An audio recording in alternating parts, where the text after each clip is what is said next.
Hey Sarah, how are you? Sarah, you're okay? To see everybody.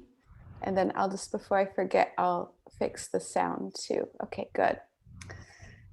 Oh, thank you for such a beautiful introduction, Roseanne. Can everyone hear me okay? Is it good? Yay. It's really great to see you all. I know I've really loved meeting Roseanne, and I remembered this funny story when we re-met last summer of how we originally met, and I gave her a ride. Like, I don't know why it seemed funny. I think it just because it was like late at night, and I was the only I one don't left. know. Yeah, you were the only one I think you left. wanted to kick me out of the studio because I I probably felt did because I so. was running the studio, but instead I gave you a ride. That's how we got you out of the studio. And I love to connect with yogis from around the world so much. It's like a real joy of mine. And I'm happy, although I can't travel right now, I'm happy actually meeting so many people like you on Zoom. It's been really nice to connect more. There's so many things I want to share with you, and also maybe at the end, or I open to questions as well, um, to hear what you'd like to know. So first, I hear you all are Kundalini yogis or Kundalini yoga teachers. Have you experienced celestial communication yet? Do you know what this is? Like, and like, okay, maybe some yes, some no. This like moving the arms and the hands with the upper body. So, anyone can actually create this. And I'll just tell you how I kind of started creating them first. It was pre Kundalini yoga. Kind of, I created a version of it, which was when I was about 14. I was teaching children a lot, and I was teaching like music to children at my church that I grew up in. And we would just make up, the movements to songs for the kids. Like we'd learn a new song. They were like uplifting spiritual songs. And it's pretty common. Like you might have seen this, or you might have done this too, where with kids you just kind of make up fun arm movements with songs. So I had done that and I really loved it. I didn't think too much about it. I mean, I grew up as a dancer, so I was always doing movement things, always creating movements and all kinds of dances, ballet and modern and jazz and African and Indian dances. So I just had this natural affinity towards it. And then my first summer solstice in 1999 in New Mexico, I went and I saw all the people doing, but like 1,000 people at a time doing these arm movements to mantras. And it definitely was like a next level, to see that. And I just thought, wow, this is so beautiful and so powerful. And it was like I couldn't not smile. It was just so uplifting.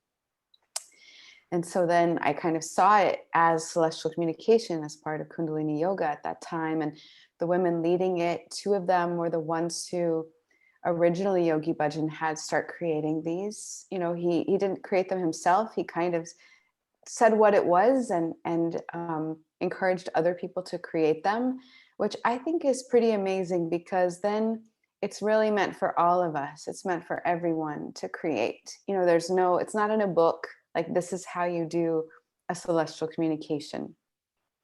There are some guidelines and there's some things I can explain that give you the essence of what it is so that you understand like what it's really doing.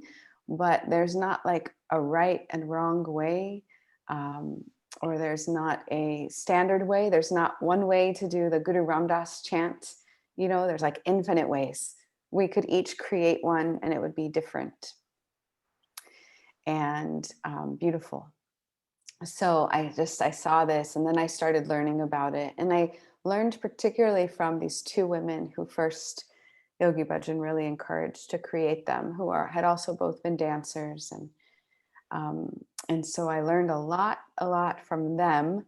Like I would say there are things that are written down, that I'm happy to pass on actually to Roseanne if you'd like, like quotes and explanations of celestial communication. That is helpful, it's valuable, and so much of it is experiencing it too. but there's some good things to read about it. So I really learned it from just doing it, and doing ones others had created first. I just learned all the ones that people had created, and I would do them with them, and then I started creating them and would like show them to them, and like not that not like a critique, but like they would give feedback though, like, oh, have you thought of this? Or you know they would just help me to refine it and to understand what was happening in the movement better.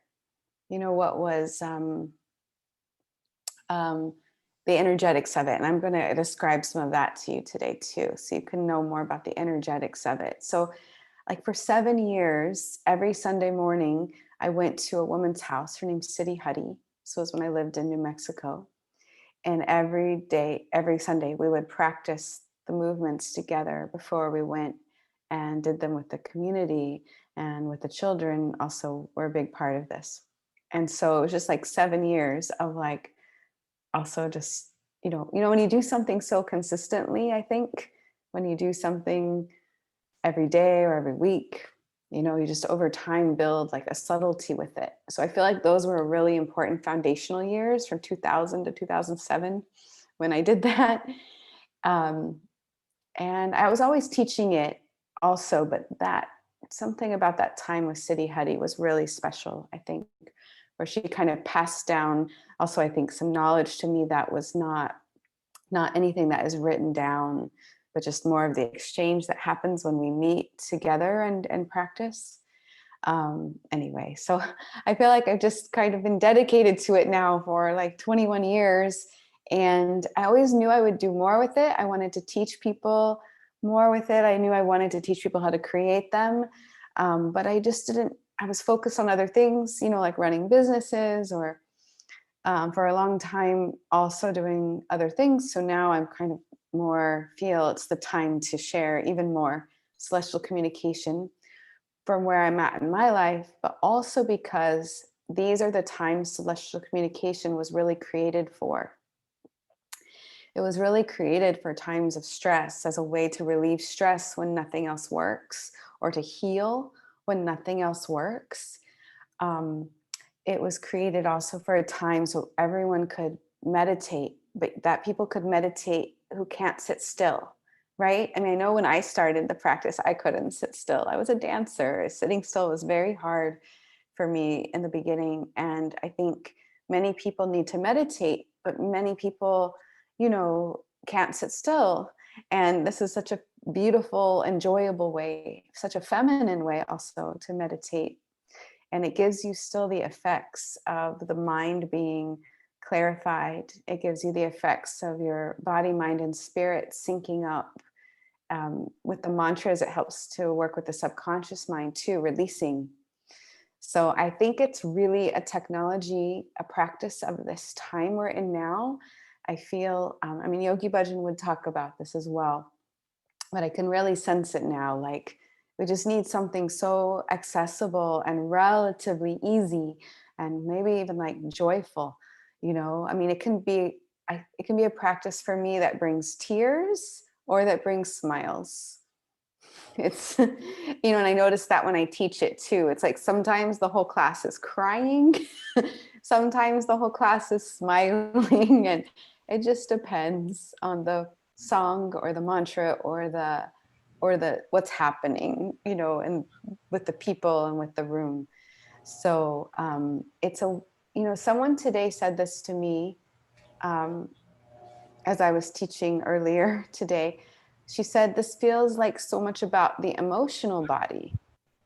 And it is, it's like different than other kinds of meditation in that way because it's expressive. It does let you actually feel your emotions. It's not trying to disembody yourself from them, but you can be very present with the emotions, but you let them move.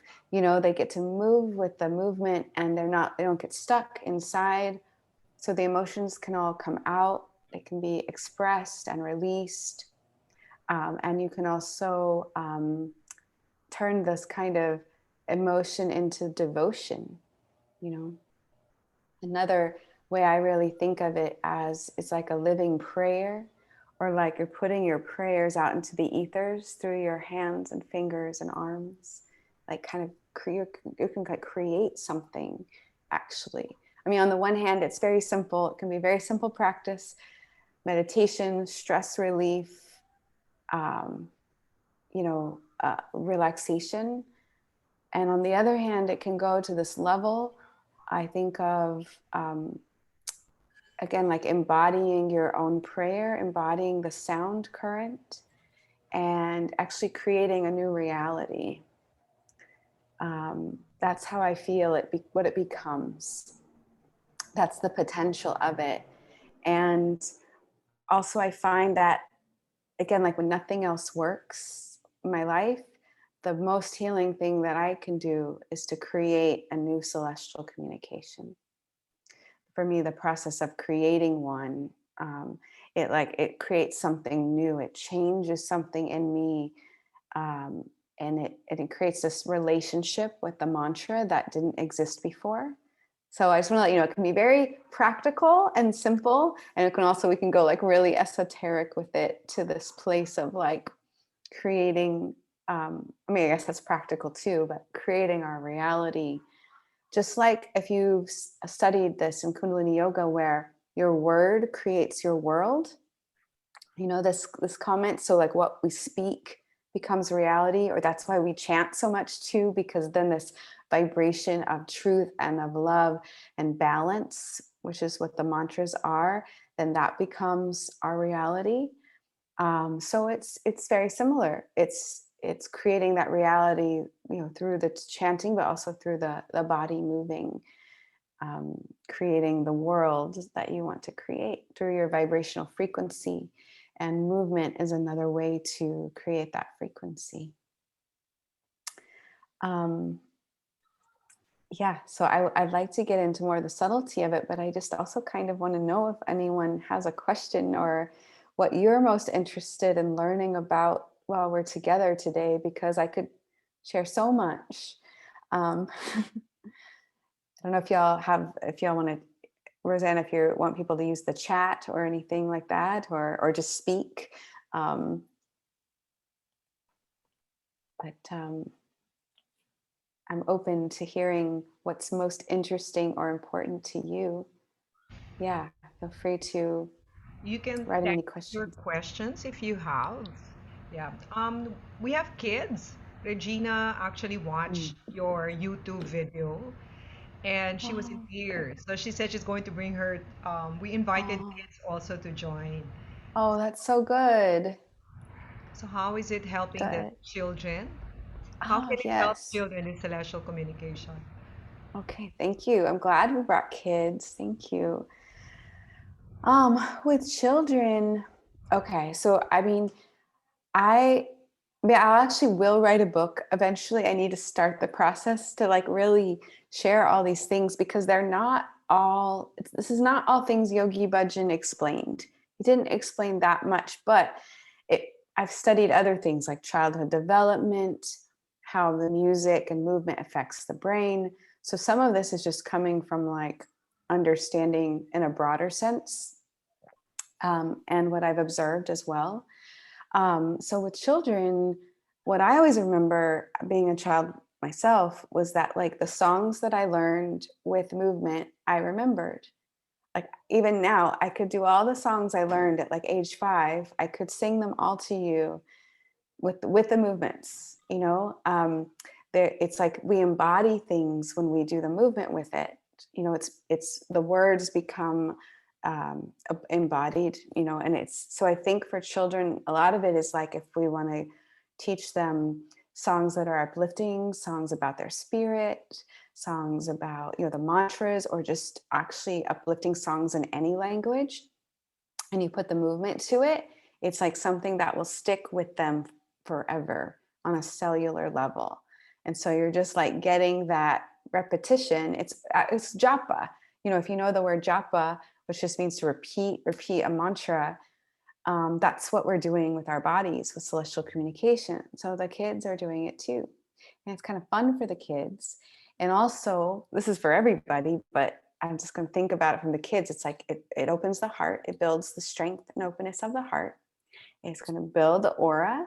So it starts to build like their presence and sense of self-protection and their ability to express themselves actually through the movements and the songs, right? It teaches them to start to be able to also not be shy, but to start to express. And now sometimes children are shy about it early on, but what I've noticed over the years when I was really teaching children a lot was that some of the ones, they'd be still when we do the celestial communication, they wouldn't move at all, they wouldn't sing, they wouldn't move. But then when they would go home, the parents would tell me they were doing it. So like they looked like they didn't pick it up. You know, they looked like they weren't learning it because they wouldn't do it.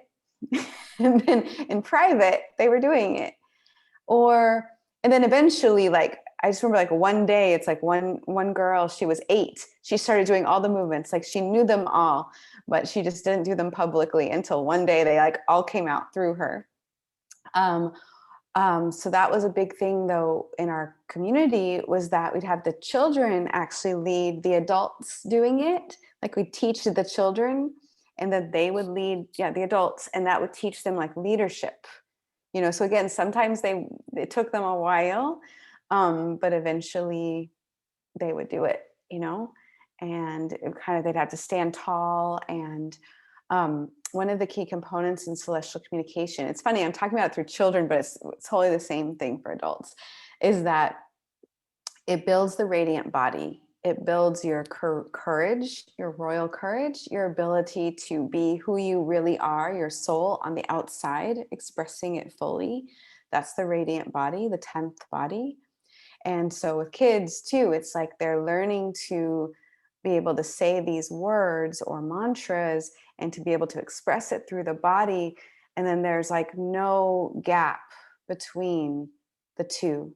So for adults too, it's like when what we speak and what our body shows is the same, then it's like we're in harmony, and also we can be trusted, because it's a body language. Like the body doesn't lie. So like if you're saying something like trust me or I love you, but your body shows something different, then that's what people will pick up on, right? But celestial communication is a body language that is like congruent with the soul. And then you start to practice that. You start to practice saying words and expressing them through the body in the same vibration.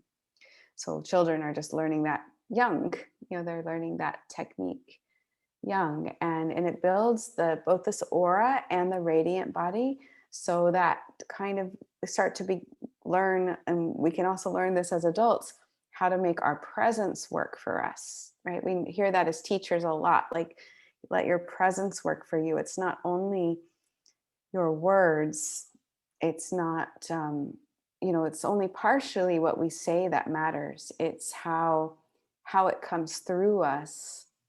And this is true if you're a teacher or anything in life, in any profession, in any relationship. You know, people go by how they feel about you, right? Like it's like, or how you feel about someone else. It's like if you're near someone and they feel calm, or they feel trustworthy, or they feel just present with you, that's a very different feeling. And that's what building the aura helps with. It helps to build a container where we can be present and calm and strong, an inner strength that comes through. So it's actually building all these skills for children and for adults to practice it. I mean, I think for adults, it's a little bit different. I think because usually there's a lot to release as adults. Like there's more of the tears or more of the, you know, whereas young children, it's more just building them up. Um, but they might cry too. I mean, if there's something to release, um, you know, if they feel safe to do that. But with adults, I find it's a little more of the like releasing the burdens that weigh on the shoulders. It's more like releasing the stress and then building up the aura and the radiance. Yeah. I'm glad you asked about children, but if you have another question about them, I'm happy to answer it. Feel free to type in if you have more questions about children that I may not have covered. Um, I think it's just so natural with children, and I just keep the movements more simple. Like you'll see, I tend to do kind of complicated ones with adults. Both simple and a little more complex. Um, but that's just because I get really into it's the way my body expresses it. It doesn't have to be complex. And with children, I definitely keep it simple. Keep it. Um, they could also create them. You could support them to create their own. That's fun. They usually have really good ideas. Another thing that celestial communication really helps with, particularly for adults, is to bring that creativity we had as children back. Like just that creative, learning, playful mind that can get more kind of dull as we're older. Um, and so it awakens that in the brain. And the reason and the way that it works is that the fingertips are connecting as we move through the air and the space. They're connecting to the neurons of the brain. And so that's stimulating them, and that's stimulating your creativity. It's stimulating new neural patterns so that we don't just repeat the same kind of thoughts or habits in the mind. I mean, there's good habits, but there's also, maybe a habit of fear or doubt that replays again and again and again. And it allows for something new to come through, a new solution, a new approach. And it's these fingertips moving. Specifically, it's with the pavan, which is the prana found in the air, that's going to stimulate the brain for creativity. So the children, it's still helpful for them. It's helpful for building the hemispheres of the brain, but they're usually already creative. So this is more helpful for adults, this part. So I know I want to practice one in a second, but let me just walk through a couple more of these subtle anatomy pieces, and then let's experience one and feel how that plays out. So, like I said, the fingertips are really important, how they move through the air. The first one we'll focus on that a little bit. The heart center gets affected by all of the arm movements leading out from the heart and in all directions. In Kundalini Yoga, anytime we're moving the arms or holding the arms at an angle, they are, you are stimulating the heart center, opening and strengthening it. And so celestial communication, it's moving, but it's doing very similarly working in that way. Again, just going back to the fingertips and hands for a moment, you'll also notice in Kundalini Yoga, the kriyas that are focused on relieving stress do often have these quick movements of the hands and fingers, or like some kind of these different things. Here. And these movements are also doing this thing I mentioned with the fingertips of relaxing the brain, the neurons of the brain. And that's what relieves stress. So we see it also in celestial communication as like a main thing that we're doing. So we've got the heart center, and then we've got the throat center. So I feel this really viscerally, actually, with my throat.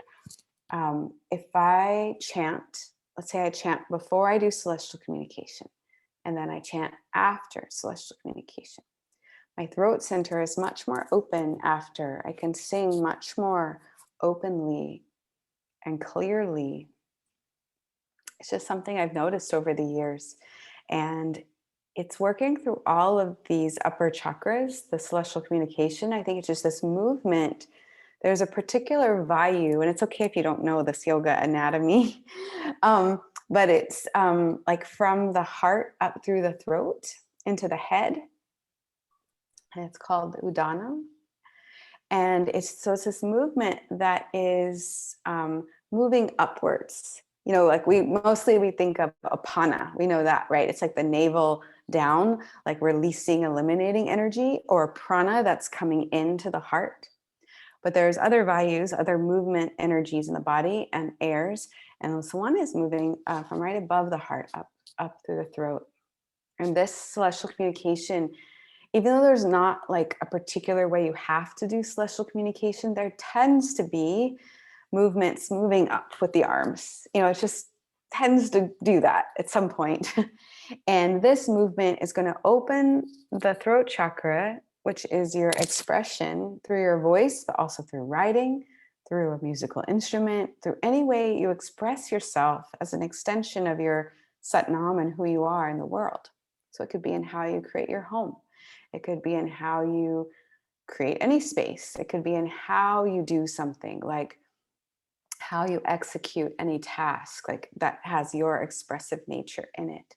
So it's going to open this. What it also does when we move the energy up like this is, again, this value of Udana.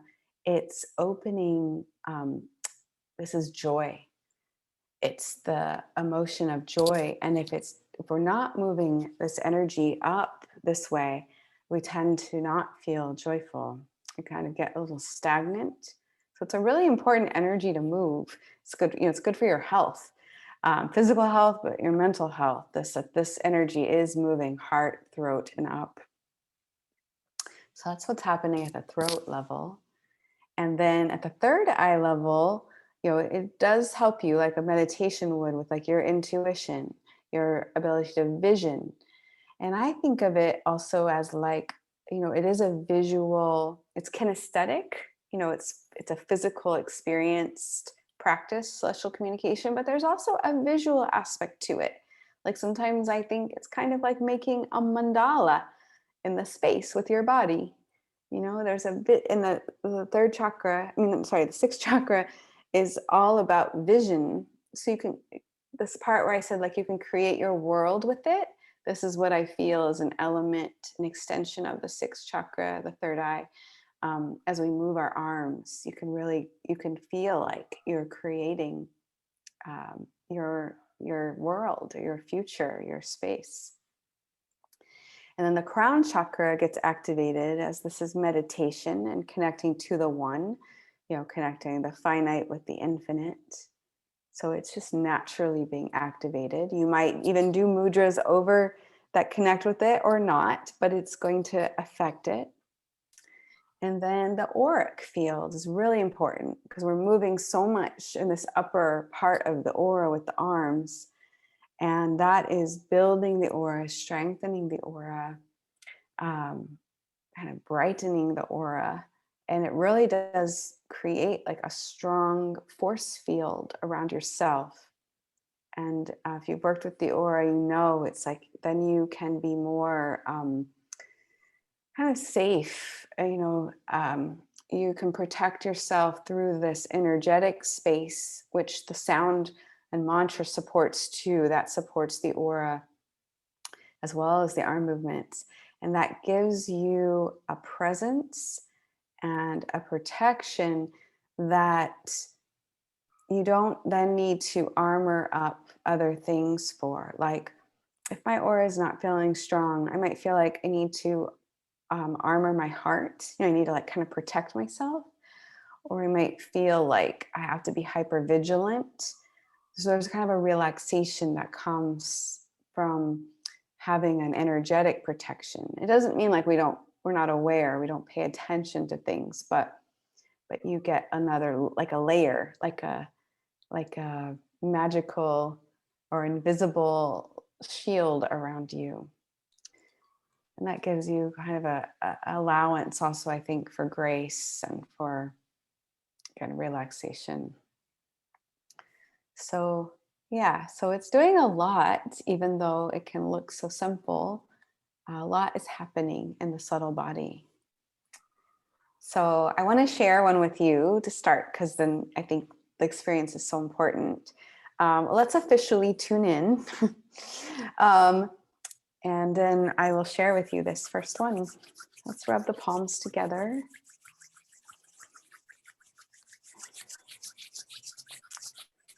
And bring your hands to prayer pose at your heart. I'm just going to mute here. Okay.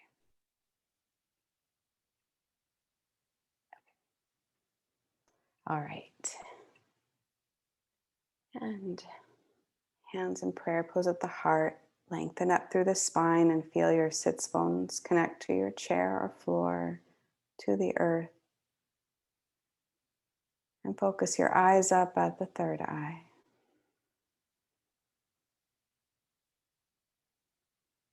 Inhale deeply. Exhale. And inhale. Om Namo Gurudev Namo. Om Namo Gurudev Namo. Om Namo Gurudev Namo. Ad Guru Nama, Shugad Guru Nama, Sat Guru Nama, Siddhi Guru Deva Nama.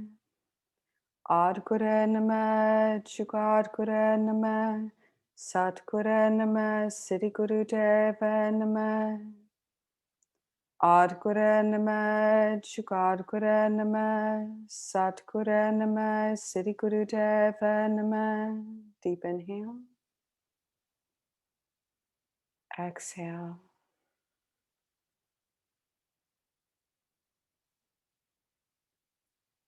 Great. Good. Satnam.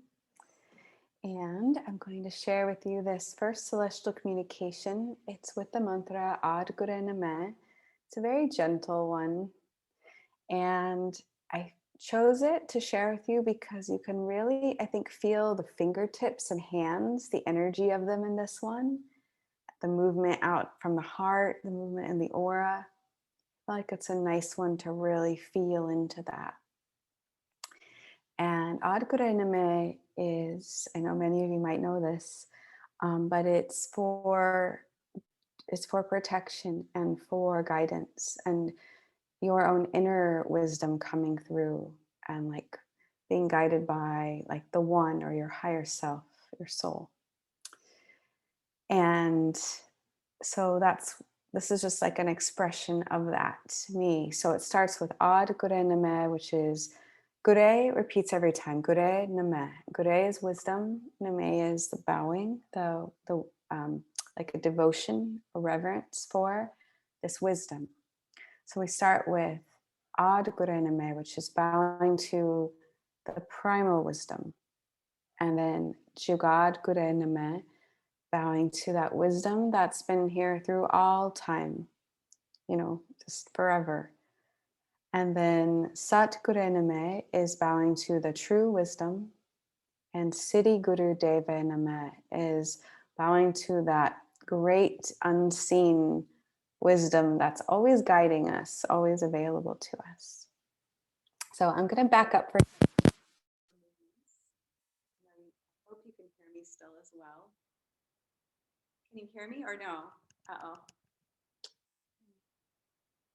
Is it not good now? Oh, something's.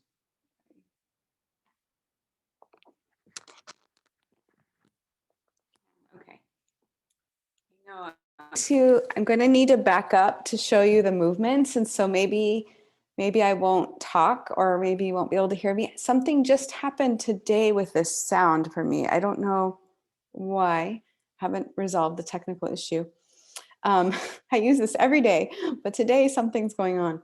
So I will just show you the movements nice and slow, and I'll speak what's happening, but if you may not hear me so well, because I won't have these on, because I'm going to move farther away. But I hope you'll be able to hear me, but at least you just follow along with me. And then we'll do it with the music for 11 minutes, like really experience it as a meditation.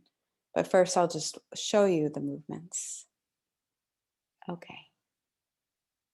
And okay, here we go.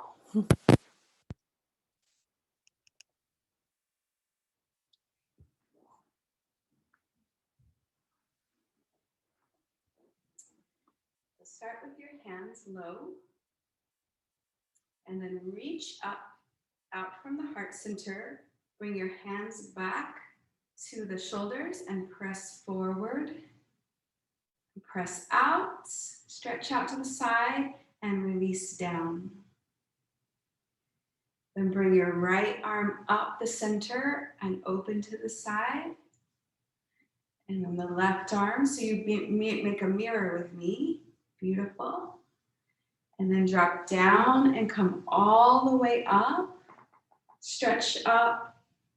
Hands come just to the shoulders and press up and release down.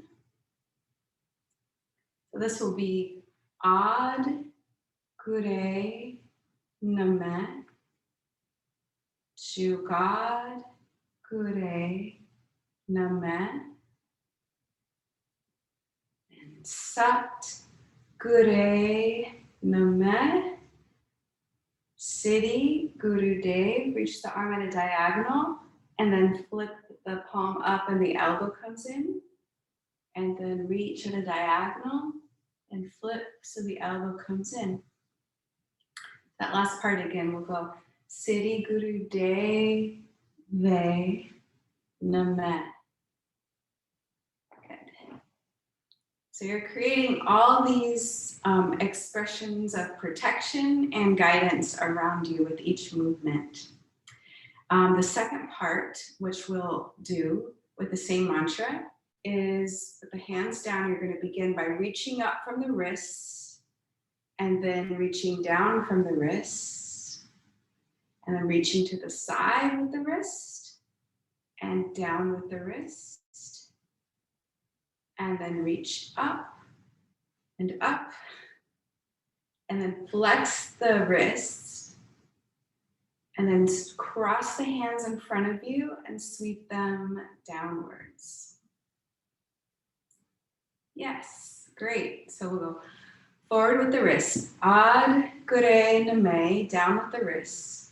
Jugad, Gure, Name. Sat, Gure, and then flex the wrist. Name. Siddhi, Guru, Deve, Name. Good. Ad, Gure, Name. Jugad, Gure, Name. Sat, Gure, Name. Siddhi, Guru, Deve, Name. And we'll start at the beginning again. Ad, Gure, Name. It's this one slower. And then Jugad, Gure, Name. Sat, Gure, Name. Siddhi, Guru, Deve, Name. Good. But we'll repeat it again and again. Okay.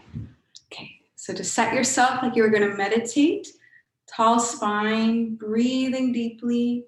And when we do the celestial communication, you can focus on your arms and you can breathe with it, or you can chant with it too. Feel what you'd like to do. You know, if you would want to just focus on the movement at first, and then if you want to start to chant along, you are welcome to.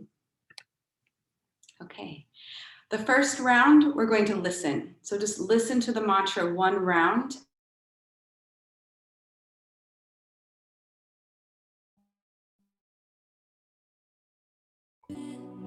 Jugar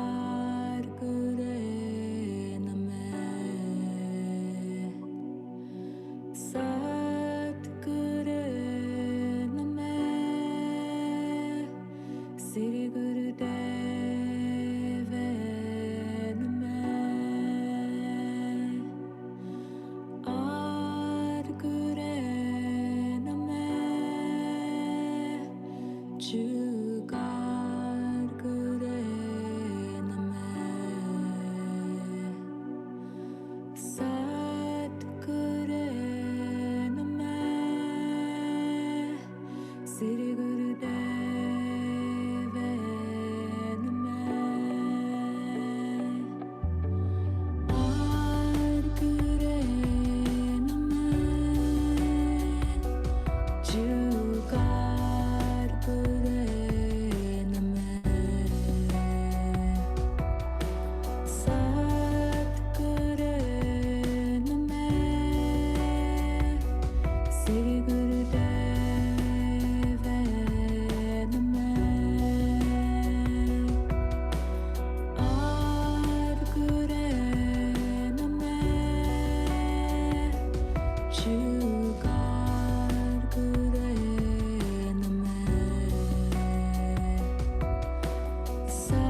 exhale. Inhale deeply.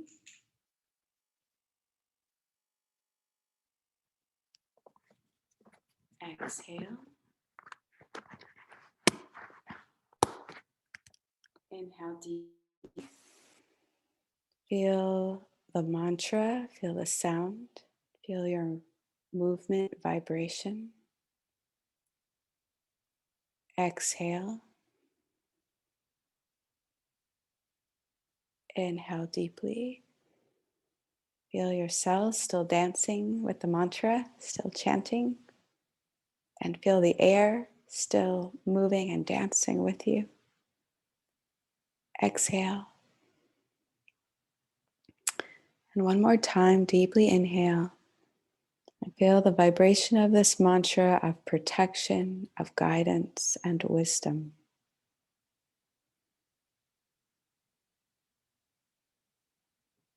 And slowly exhale. Relax your breath and your hands. Just let yourself breathe naturally and let this fully sink in. This mantra is with you now. It's in your cells. You've embodied it. You have felt it. You've experienced it.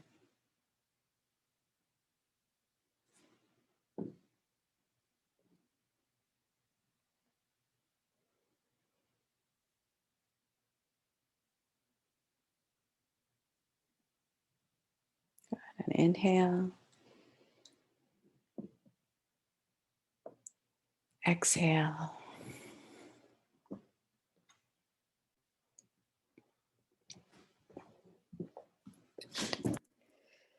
And I'd love to hear anything about your experience. If you'd like to write into the chat, what did that feel like for you? And any way that you felt, any way you'd like to share.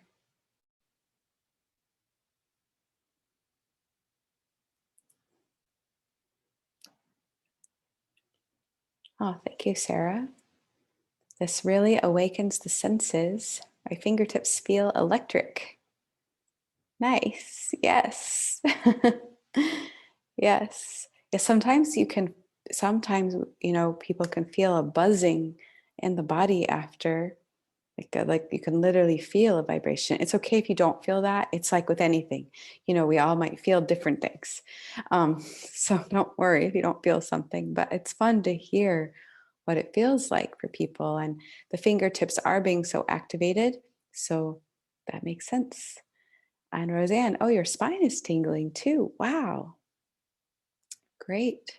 I've never felt the spine tingle from this really. Maybe not, I don't say never, but not usually. Juariza, I felt expanded, hands still vibrating. Amazing. Great. Feel free to keep typing in if you haven't. And I'm wondering, did this feel long to anyone? Did it feel like a long time or a short time? It was 11 minutes. Did it feel like a long 11 minutes or short 11 minutes?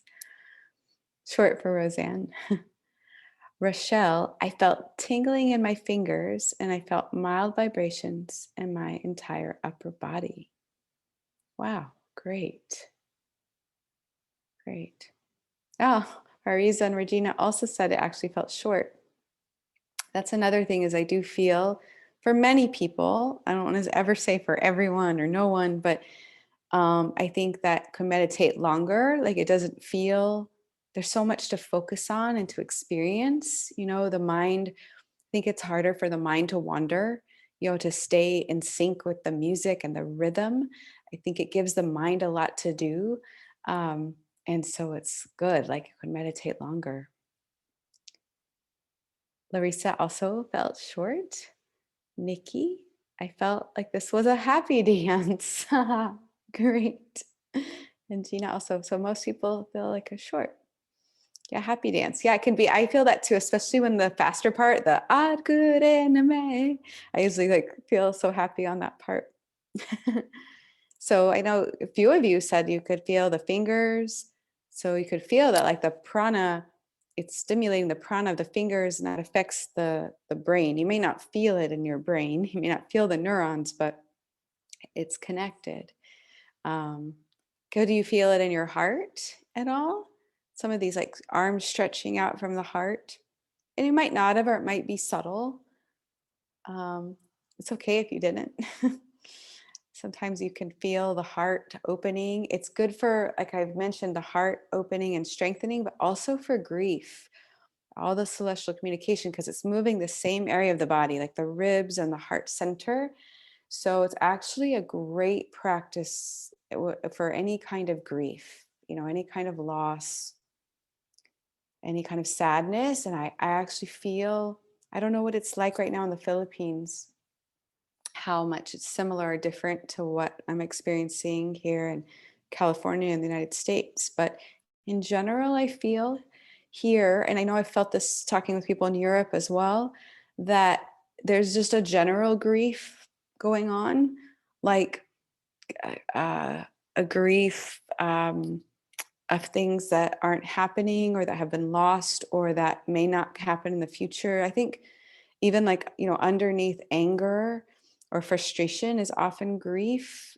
So anyway, this helps to really move the body, because grief needs to move. Grief is actually like a good emotion to have, like to feel the loss of things, but it can get stagnant really easily. So it's a good moving. Let's see. Oh yes, it is. Thank you, Sally. The music is available on Spotify. Should I just chat in what the music is for everybody, or let me do that? It's a beautiful album by my friend Manpreet. The album is Flowers of Devotion, and I just typed it in. Um, and the whole album is beautiful. Uh, and kind of like fun, like upbeat. There's a couple of really upbeat, which is kind of nice to have in the musical repertoire. Um, and it is on Spotify. It's on Apple Music also. It's on, I think it's like pretty much everywhere you might look. And let me look back. I missed a comment. Let's see, from Regina. The movements actually felt like it intensifies the mantra. Yes. Yes. I think it should, not should, but it does intensify or enhance the mantra. How it was originally described by Yogi Bhajan was that it's like your voice, it's like your body becomes the instrument. Your body is singing the mantra. Um, so it's like you might have your voice and your body singing it, or it's like as though you were playing an instrument. You know, it's really kirtan, this word kirtan that you might have heard. And the reason why is because in kirtan, like you're playing an instrument, so your whole body's involved with the music. And this is like kirtan with the body. And it does have an enhanced effect to do that. Absolutely. I'm glad you felt that. Did you feel anything with your aura or anything else?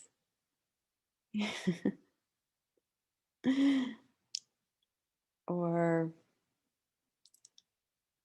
do you feel any more kind of radiant or energized? Yeah, okay, I see some nodding. Yeah. Um, yeah, I think, you don't have to do them even for 11 minutes. I like to do that to really, so you have an experience, but you could do them for short, like, 3 or 5 minutes can be a real shift in your kind of mood or your energy. It's one of those nice things like in Kundalini Yoga where you can do something short and it's effective. Um, 11 minutes is nice to do. You could do it as a meditation like you would with a Kriya. If you would teach or practice a Kriya and a meditation, you could do this as the meditation. You can also just do it on its own. But I would teach a lot that way, with doing a Kriya and then doing this as the meditation. Or you can also just do it for however long. You could, sometimes if I'm really emotional, I use it a lot for emotions. I might practice one for like a half hour or an hour or longer, just to let the emotions run through. And so I don't do that all the time, but like if I'm having a hard time, if I'm overwhelmed or really sad, I just find it really helps me to feel and allow it, but also to let it move and not get stuck. And I kind of feel refreshed on the other side. I won't time it. Like I'll just do it until I feel differently. Um, so there's no like, you don't have to do it a certain amount of time. There's like not so many rules with it, but I'm kind of going to give you these few guidelines. So there's no time limit, minimum or maximum. But 11 minutes is nice, to have an experience, a deeper experience. Um, you are either, because it's for the upper body, the heart chakra and above, it's good to sit or to stand where um, you are, how do you say it, like planted in your legs. You are like not moving the legs or hips. So if you can stand but stay stable from your hips down, you could do that, standing or sitting. And those are the other piece actually that we're doing right now is we're mirroring each other. So that's part of it too, that if I'm moving my left arm, then you're mirroring me moving your right. Like just as if we had a pretend mirror between us right here.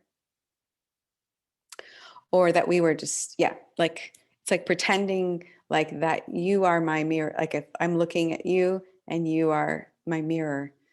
And that is part of the technique, this mirror imaging, because it's like we're all souls and we're mirroring and reflecting each other. And and you can actually do it with yourself in a mirror. Like let's say you memorize one and you practice it by yourself, or you make up one. You can do it in the mirror and like look at your own soul as that reflection of yourself through the mirror. It also can be really nice it's really nice to practice with other people, to see one another. I love seeing people do the practice. It's like so beautiful to me to see all the arms moving and to feel that. But let's say you're not with people. It's also really beautiful to do in nature.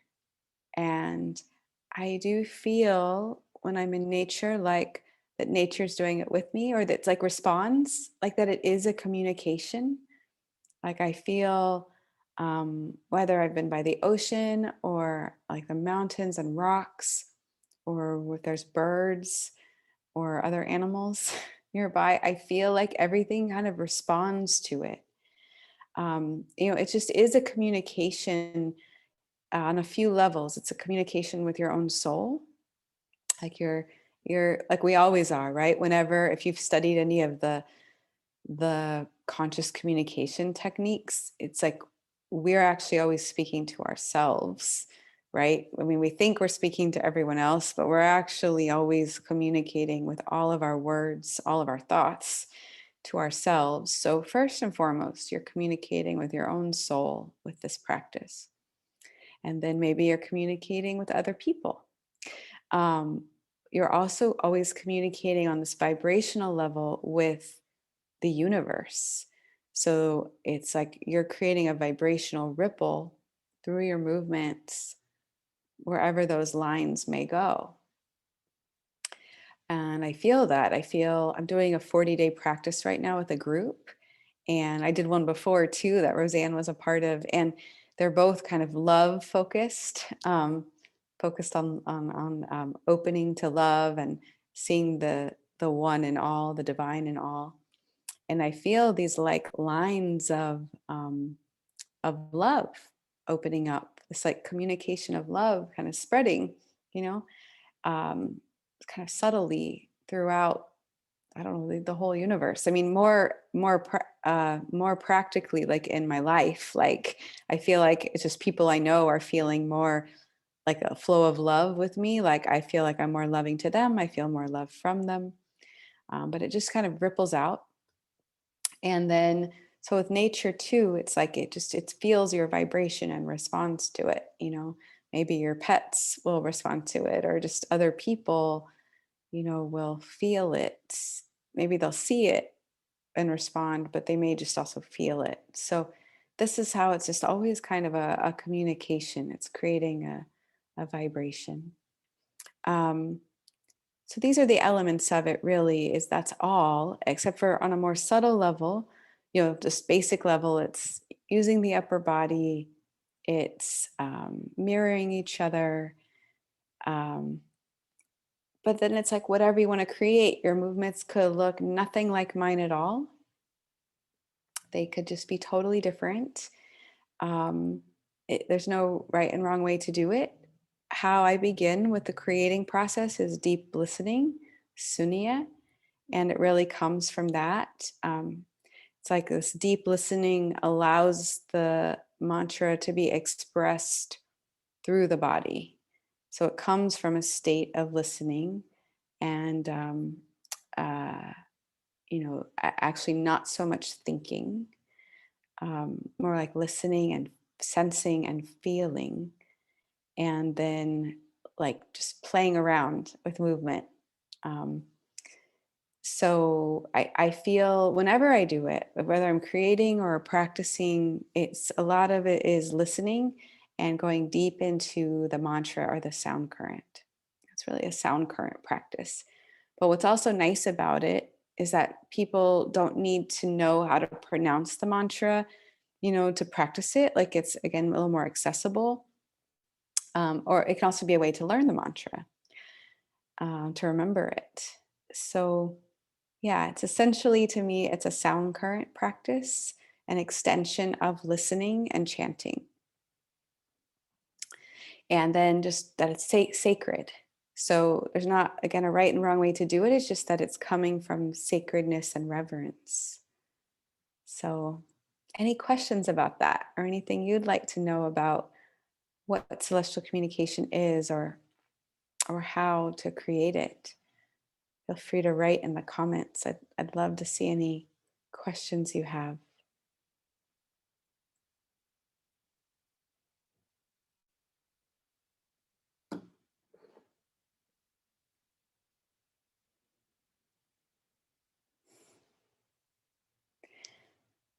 And if no one has any, then we'll do another one and see if there's questions after that. I feel like I'm giving a lot of information. I don't know. Sometimes I try to keep it simpler. For some reason today, I'm feeling like telling you everything. So I don't know if it's too much or. Let's see. Fariza, thank you for your comment. Do I have a YouTube channel? I do. I have a YouTube channel. Let me just, it's going to be under just, I'll type in my full name, Adarsh Kaur here. You could find it here. And there are several. There's not a ton on there, but there are quite a few. It's a good place to start to see. And I'm in the process of, I'll just give you one more thing. You're welcome. There's another online platform that I'm on that I'm adding more to, but I haven't yet. It's called Soul Tribe Online. And I've only added like maybe 6 so far. So it's new, but I will be adding a lot more there. I was trying to find a place to kind of house my whole collection. I don't even know how many there are, to be honest. I'll have to kind of see, like, sometimes people remind me of them, but there's a lot. There's a lot. And I think some I've forgotten, but maybe a good 30 that I remember, and I'll make more.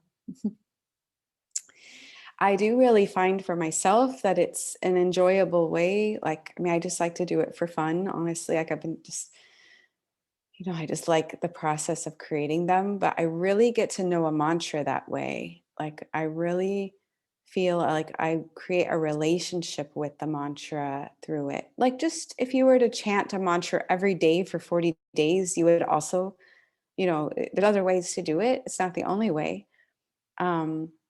But I find, like, forevermore, after I have chanted this or created celestial communication with the mantra, I feel it more present with me. Oh, yeah, I see. Naranjan Kaur Sare Sasa. Yes, that's beautiful.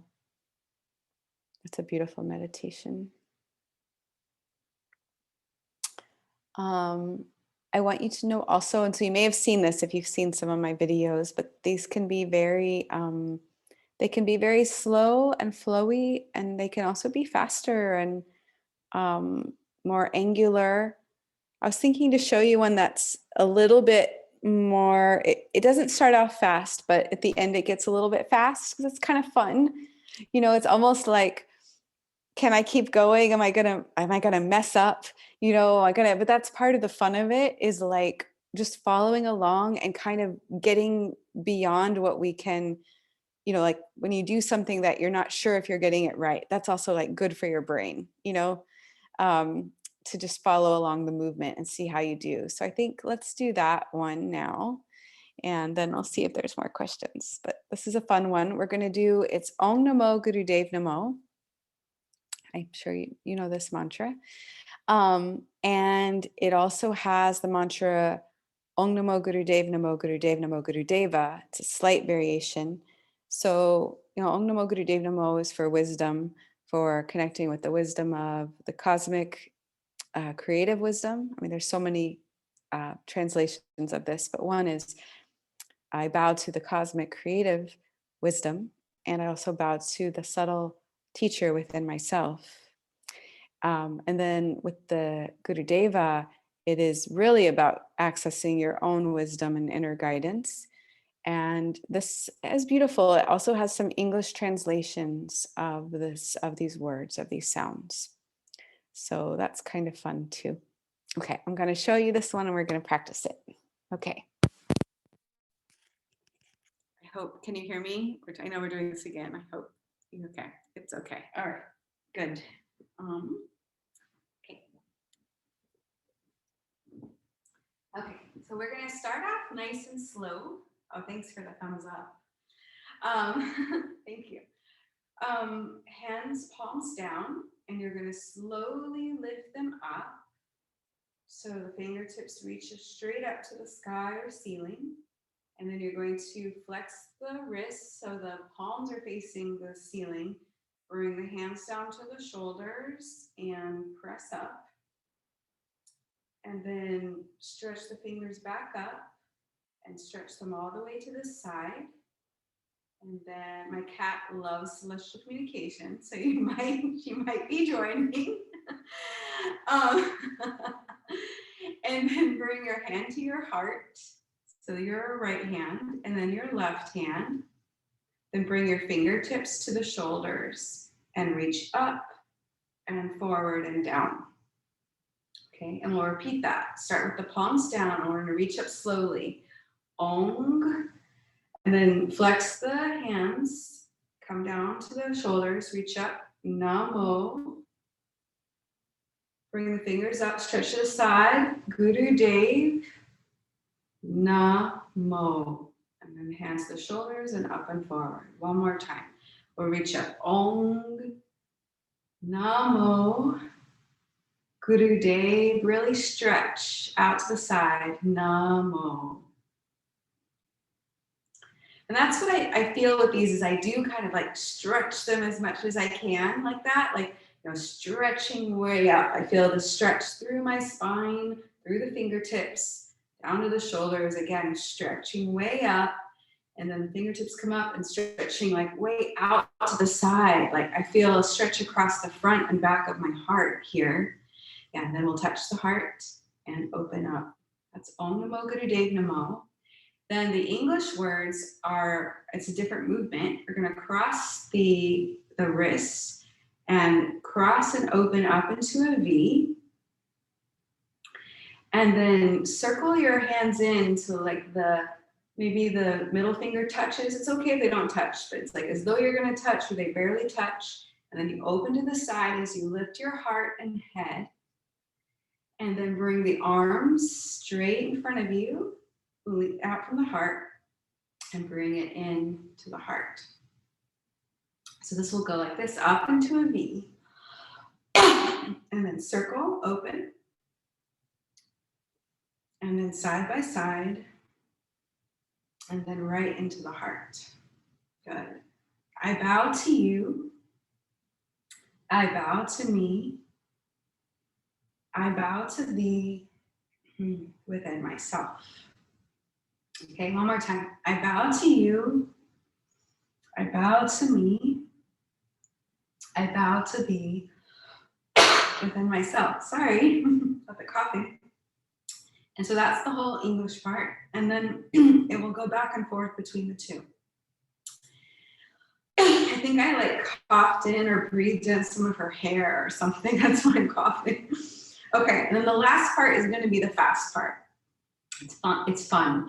So you're going to start again with your palms down and you reach up, come all the way up, press to the shoulders, up and open. It was almost like before, but then instead of how we ended before, you're just going to go quickly, one hand into the heart and then the other. So it will go Om Namo Guru Dev Namo Guru Dev Namo Guru Deva. Om Namo Guru Dev Namo Guru Dev Namo Guru Deva. And it'll be a little faster. So it'll go like this. Om Namo Guru Dev Namo Guru Dev Namo Guru Deva. Om Namo Guru Dev Namo Guru Dev Namo Guru Deva. Something like that, maybe slightly faster. So that's fun.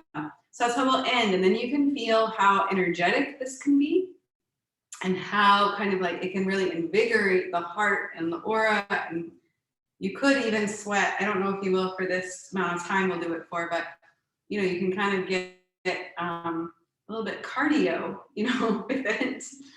So let's try this one out. It'll start nice and mellow and the speed will build as we go. Okay, here we go.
Hold.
And exhale. Bring your hands over your heart. And inhale. Feel the beat of your heart. Feel the vibration of the sound. And exhale. A big deep inhale again. Feel the wisdom beating in your heart. Feel the wisdom all around you. Exhale. And one more time, deep inhale.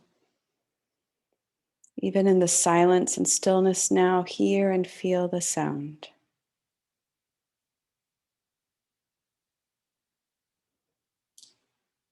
And exhale.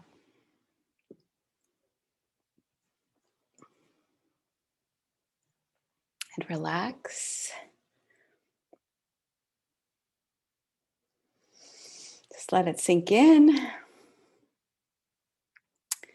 And if you have an experience that you'd like to share, please write it in the comments. And of course, if you have any questions too.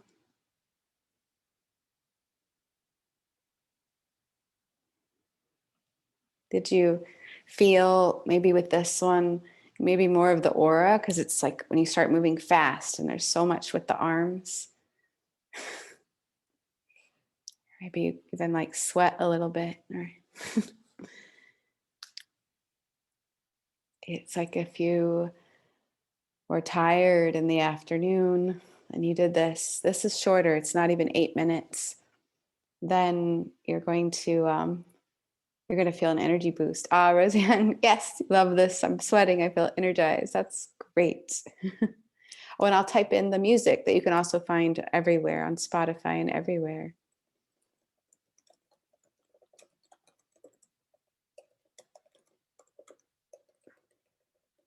It's by Hanzu Jo, and I make a lot of celestial communications to his music.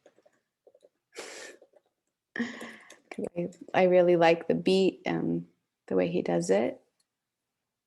Let's see, Sarah wrote, like an espresso shot. Yeah, like a healthy espresso shot. I like that. Gina Brooks, a sweat a little, felt happy, a little tiring at the end. Yeah. I know the end goes on a little like you're like, when's it going to end? And Wariza, releasing and a little bit of cardio, you feel energized. So yeah, sometimes the arms do get tired doing this, and this one's, I think it's just about 8 minutes, but long. But they certainly can get tired. And then if you do it all the time, just like with anything, they probably won't. But they will for a while. That's natural.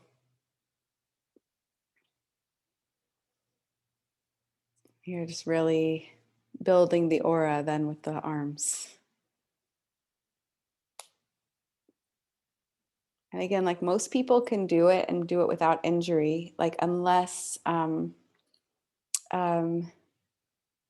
there's like a shoulder injury or something, there could be something that limits someone's ability to do this, of course. But so many people, if their shoulders are healthy and their neck and arms are healthy, then they can usually do this.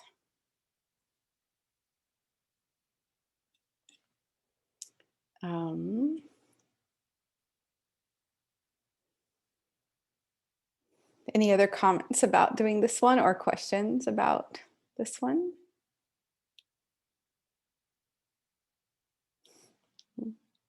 We're all wiping our brows of sweat. We're glistening, radiant.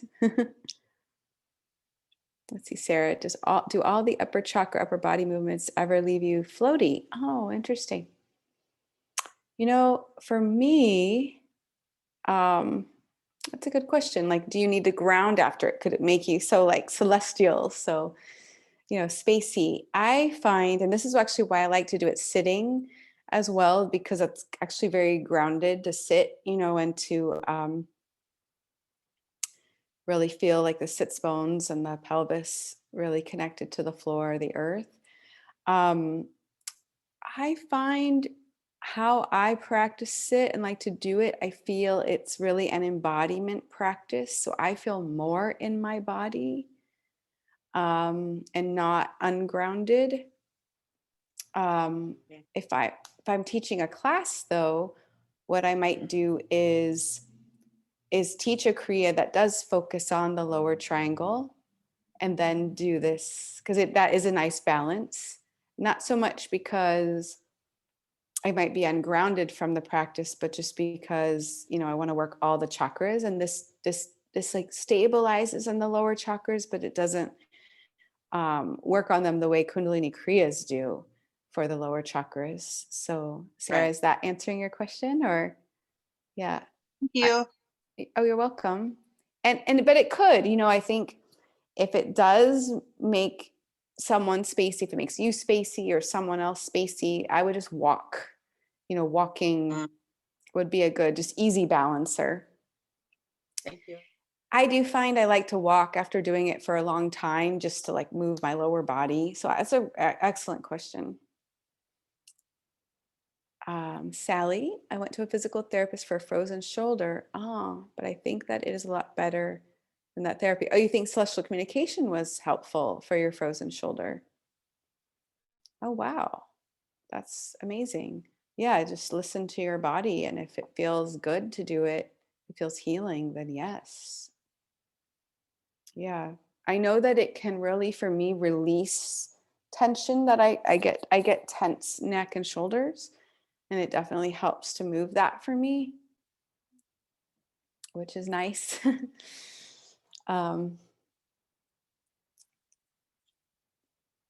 Good questions and comments.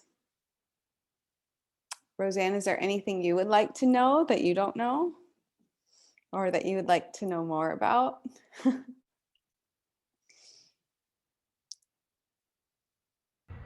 I think we should do more of this celestial communication instead of just sitting. So I'll introduce this on Tuesday, your Ong Namo Gurudev Namo, because it's fun. Oh, It's fun. yeah. Yeah. And then we have also Arisa and Gina, who are teachers, so they can also use this, right, Gina, Arisa? Yeah. Oh, good. Yeah, Marisa will do the same. Yeah, you're welcome to use any of these to teach.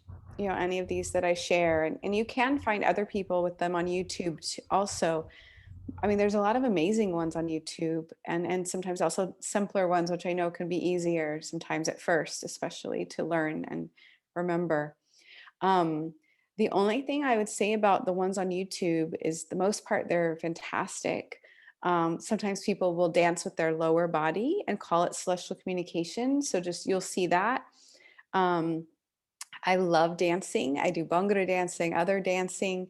But just celestial communication is doing something different. It is just working with the heart and the upper chakras. So it's not that it's bad or wrong to use the lower body, but it's just not celestial communication to use it. So it's just something else. I just say, call it dance, you know?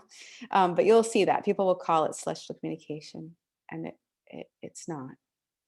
But there is a lot of YouTube videos, and I just recommend, if you are open to it, you know, trying to make up your own too. Um, you know, just keeping it simple to start. When I first created them, I definitely kept them simple, and then I just kind of over time, you know, just kind of got a little fancier. But um, I wanted to see how many more questions there were, but I was going to end with one that is quite simple that I thought would be nice. Guru Ramdas.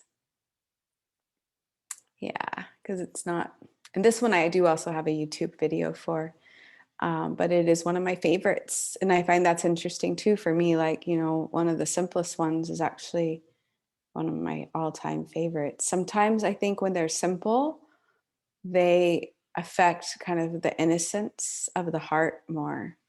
It kind of gets to you into your innocence. So they all kind of do something a little bit different. You know, any celestial communication you do is going to have these effects I mentioned of the heart, of the aura, you know, working on the chakras. It also works on the radiant body and the subtle body. So they're all going to do that. And they're all going to also take on the benefits of whatever the mantra is you're using.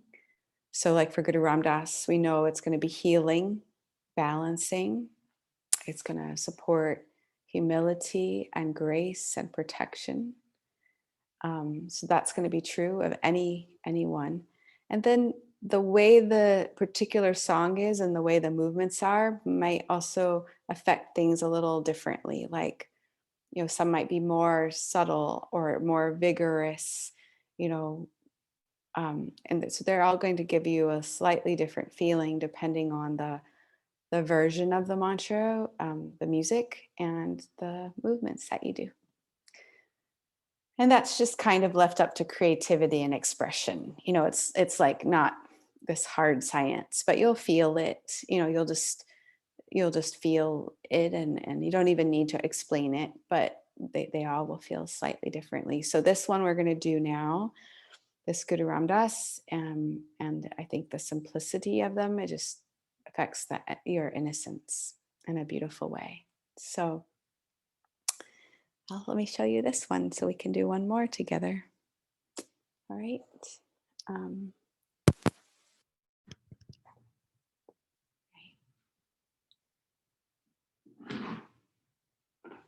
okay. All right.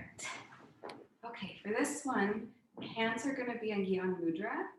You can always do mudras as we do the celestial communications, but you don't have to. Sometimes it feels nice to me to do them. So I'll be in Gyan Mudra and begin with the hands just resting, back of the hands on the knees, just like as though you were meditating here. And then you're going to take your right hand and just rest it, just slightly touching on your shoulder.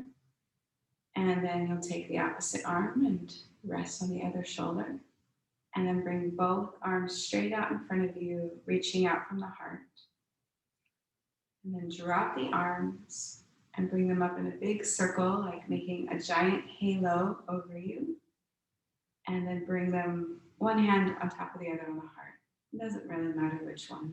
Although I guess it'll be better if your left hand is free and what left hand is on top. And then you'll take your left hand and cross over your shoulder. Reach all the way out, up and around. And then after it comes to the side, you're going to bring your hand again into Gyan Mudra and bring the elbow into your side. Okay, good. And then you're going to reach across the other way and around. And bring in. This is the first part.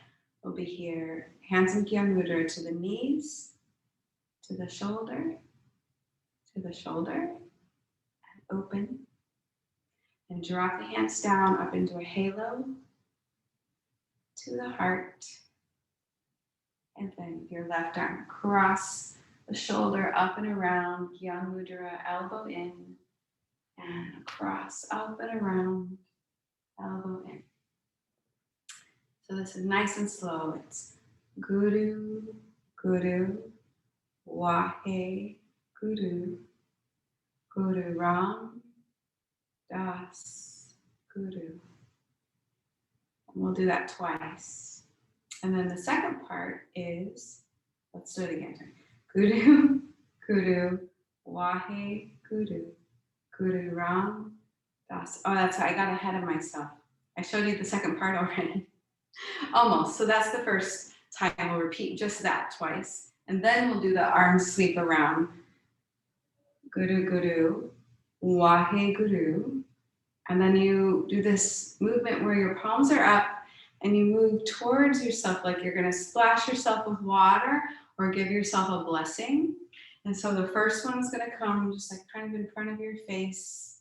And then the second one, you reach all the way back behind your shoulders, come down, okay?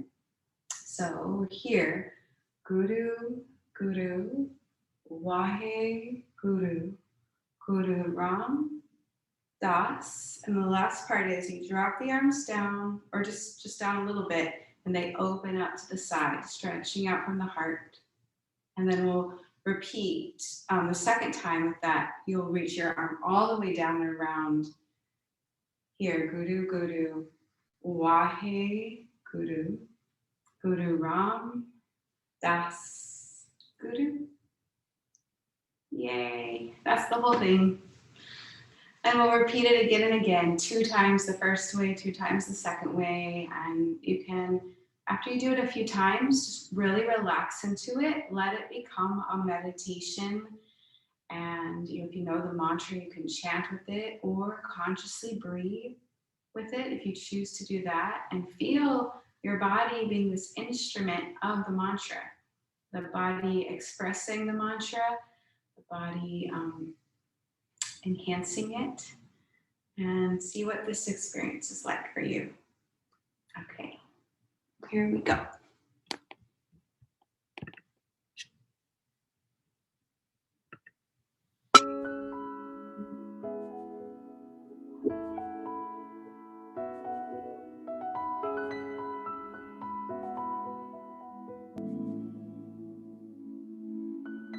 Guru, Guru, Wahe Guru, Guru Ram Das Guru,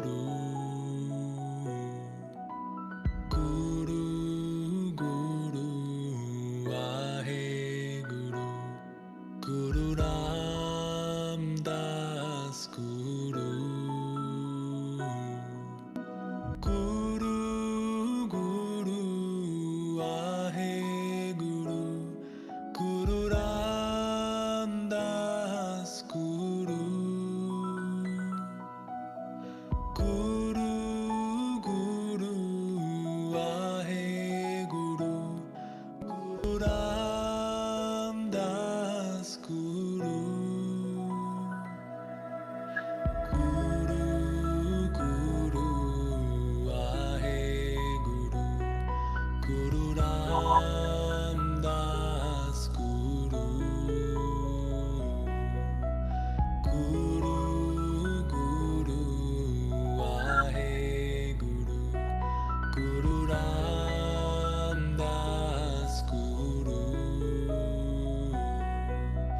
Guru, Guru, Wahe Guru, Guru Ram Das Guru,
Guru, Guru, Ahe Guru, Guru Ram Das Guru, Guru, Guru, Ahe Guru, Guru Ram Das Guru. Guru, Guru, Ahe Guru, Guru Ram Das Guru, Guru, Guru, Ahe Guru, Guru Ram Das Guru. Guru, Guru, Ahe Guru, Guru Ram Das Guru, Guru, Guru, Ahe Guru, Guru Ram Das Guru. Guru, Guru, Ahe Guru, Guru Ram Das Guru. Guru, Guru, Ahe Guru, Guru Ram Das Guru. Guru, Guru, Ahe Guru, Guru Ram Das Guru. Guru, Guru, Ahe Guru, Guru Ram Das Guru. Guru, Guru,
Guru Ramdas Guru. Inhale and exhale. And deeply inhale, feel the vibration, feel the mantra in your heart, in your cells, and in your aura.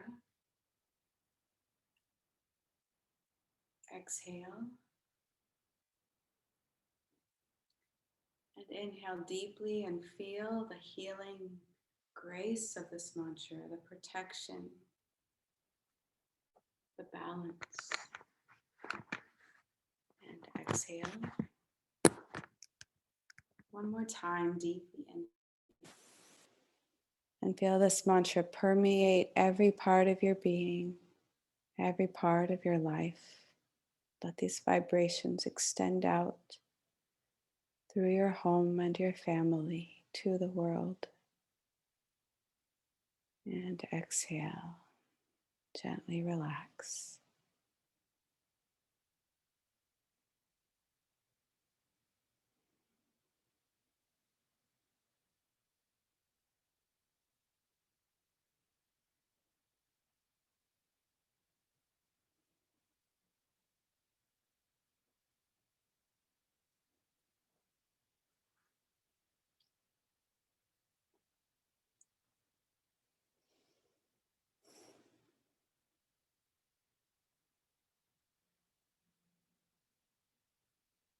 Good. Just let it sink in.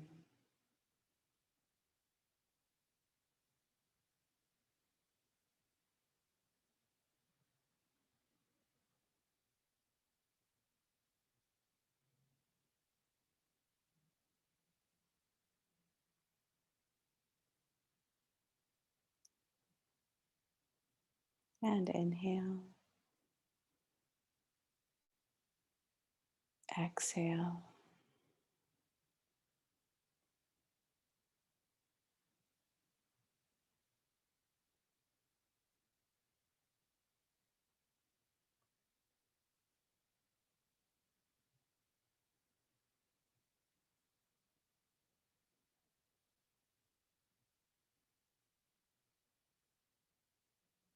Everything feels so peaceful now.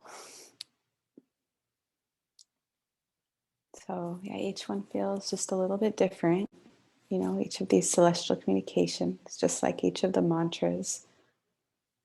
And you can see which one, again, someone I was talking to earlier today was talking about this, you know, which one is your medicine that you need right now? Which one, you know, can do regularly one, or you could do one for 40 days, or just do it like as you're, when you need it, you know, like when I feel too stressed or need more peace, I'll do the Guru Ramdas one, you know, and it could just be in addition to what you normally do, just a little, you know, when you need that special thing, or it could be your daily practice, but it can also just be an extra thing you do when you need it.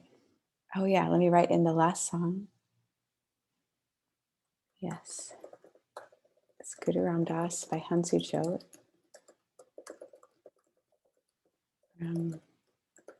To the stars and back. Go. And yes, you can find it on all the platforms. And on YouTube, I realized this one, I have a video of it, but it's not on my channel. It's actually on his channel. I have it on a playlist on my channel, but he's playing live, actually. We have a video where he's playing the guitar and singing just live. We're out in nature, so it's kind of sweet. Doing this with the rocks. The rocks are participating. I've really enjoyed being with you. Oh, you're welcome, Rachel. And, you know, I'm here if you have more questions, and, you know, just if you want to experience it more, like Roseanne said, my YouTube channel is a great place to start. because there's a few on there. And I'm just always happy to see people doing celestial communication and sharing it. So feel that you have all the permission and all the authority and all the support to do that. I guess, Adarsh, no more questions? Let's see. Let's see. From Marisa, I love it. You are forced to be graceful with your movement. Thank you. Yes. Oh, you're welcome, Sarah.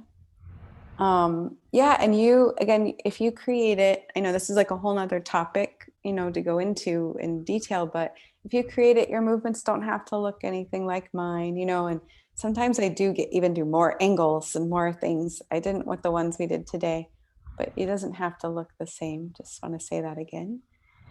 Oh, good. You feel so graceful like me. Good, Roseanne. And Larissa, I'm so glad you enjoyed the meditations. And Regina, oh, you felt so connected to the heart and excited to do it with the kids. Yes, both are great.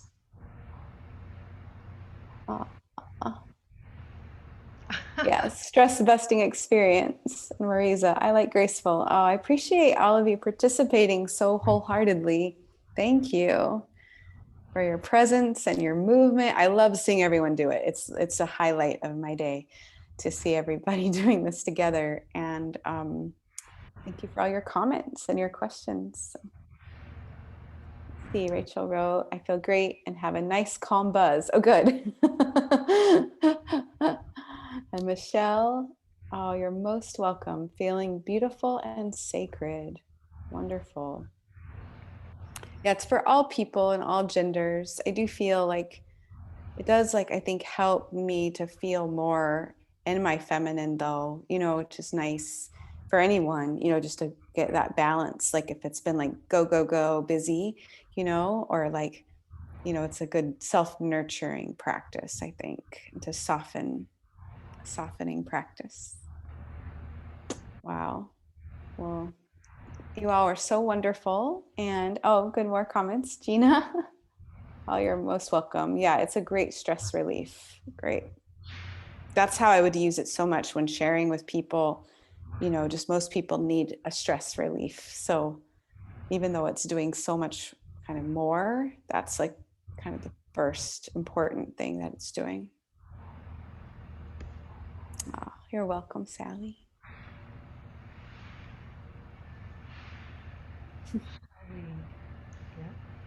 Yeah, we could close out. I mean, I just love reading all your comments. I appreciate them so much.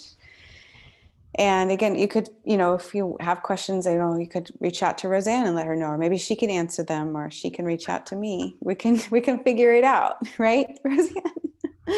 March has a master class, right? I saw in your Oh Facebook yeah. page you have a master class coming up.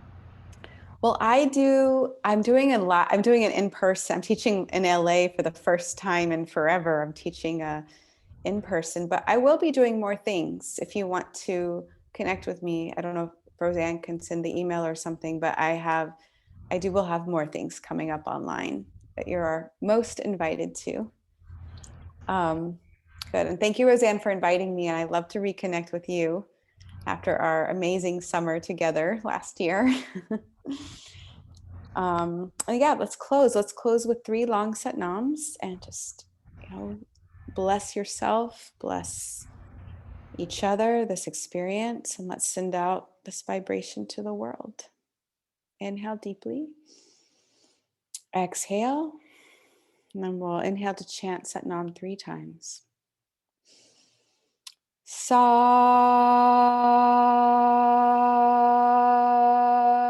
Nam. Sat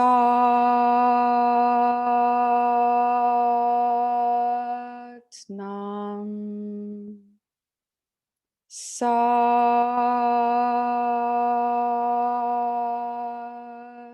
Nam. Bless you all. May you feel your creativity and your radiance and grace and these mantras with you today and always. Sat Nam.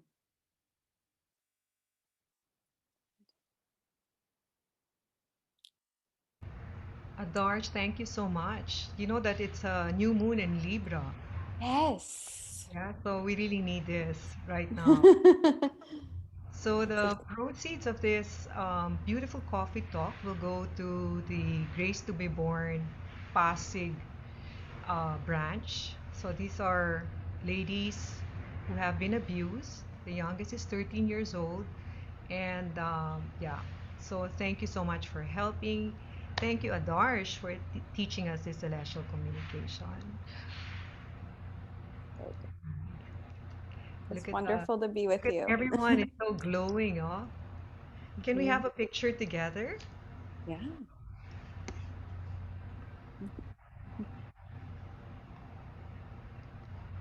Marjorie, Camille, um, Sally, join us? No? Are they still there? Ah, there you are. Camille, Marjorie, Adarsh, we had a 3 o'clock meditation this morning. Oh my goodness. Wow. All right. So I'm sure everyone's floating.